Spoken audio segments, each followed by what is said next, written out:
siyaar bu wér. waaye supporter yi amuñu esprit grandeur yéen gars yi ndax waa Pikine surtout maa li booy jël def xam nga ni loolu ay jooy rek la. Jackson nu mu amee esprit grandeur ñëpp am ko naka ñëpp amee ñeneen ñi am combat di ñëw yàlla may ndam di supporter ñàkk mënul ne waaw bu amee beneen combat bu ñu koy supporter waaye tey jii Jackson lañu àndal suñu mag suñu deret suñu xarit di ko ñaanal yàlla may waaw ñoom ñaar parce que lamb ji jaamu la quoi man damaa sonn ci ondu kañ ngay bëre ondu kañ ngay bëre amatuma lay xale yu ndaw yeeg mag yeeg ñëpp ondu kañ ngay bëre man amatuma lay man bëre kase ma war fi tool nii parce que amateurs yi dañ maa namm lamb dañ maa namm te am sa yaakaar naa ñoo xam ne combat lan laay indi waat doo la bëggee bu baax a baax ci loolu diggante Ada Fass ba tey dafa yàgg billaahi booy jaay di bëre rek sama kaw bàyyi ma te man dama bëgg bëre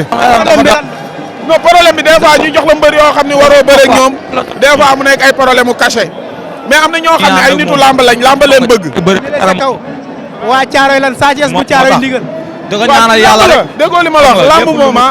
noonu lay déggoo li ma la wax la man pare naa pour bépp mbër mbër yëpp ay mbër lañ mbër yëpp ay mbër lañ. Sa Thiès ak yaaw jaala keneen ak keneen mais waaw ma nekk rakam mu nekk sama mag.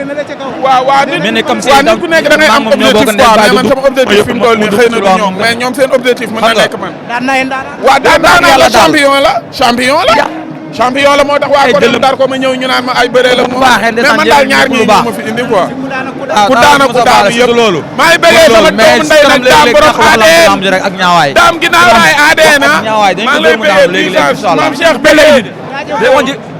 ñàkk peel lay indi peel moom dof da nga xam ne dof la